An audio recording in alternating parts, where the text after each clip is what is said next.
Chers amis, nous n'avons pas l'habitude de méditer les textes du Mardi Saint. En effet, d'habitude, nous allons à la messe chrismale à la cathédrale, où nous célébrons deux choses.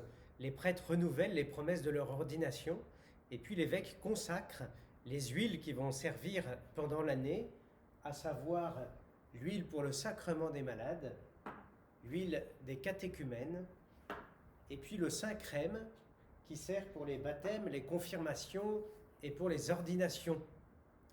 Mais revenons au Mardi Saint.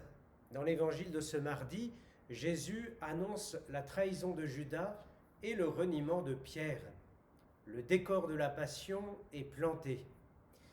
Jésus indique d'une certaine manière qu'il est le seul à pouvoir vivre les événements terribles qui s'annoncent, l'agonie, l'arrestation, le faux procès, la flagellation, le couronnement d'épines, la condamnation à mort, le portement de la croix et la crucifixion. Les bonnes intentions de Pierre ne suffisent pas, il ne pourra pas suivre Jésus sur ce chemin par ses propres forces. Chers amis, nous aussi, nous allons sans doute avoir du mal à vivre ces jours saints, cette semaine sainte. Distraction, reniement, peut-être même trahison. Peut-être pouvons-nous cependant mettre en place un cadre propice pour vivre ces jours du mieux possible. Le jeudi saint, nous pouvons préparer une belle table et un bon repas pour le déjeuner, pour manifester ce jour de fête où Jésus a institué l'Eucharistie et le sacerdoce. N'ayons pas peur de demander aussi à Jésus pendant la messe de la Scène du Seigneur que nous pourrons suivre en direct sur la chaîne YouTube de la paroisse.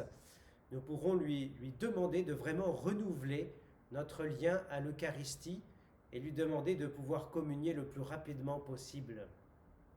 Et puis le vendredi saint, pour bien vivre le vendredi saint, vous pouvez par exemple voiler la croix de votre coin de prière. Vous pourrez la dévoiler à la fin du chemin de croix ou pendant l'office de la Passion et l'embrasser pour la vénérer. Un moyen tout simple de s'unir aux événements de la Passion.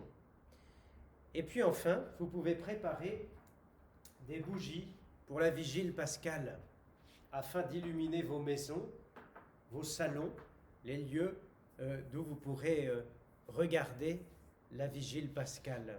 Ces petits moyens n'éviteront sans doute pas quelques distractions, mais ils disposeront certainement notre cœur à vivre plus intensément ces jours saints. À bientôt.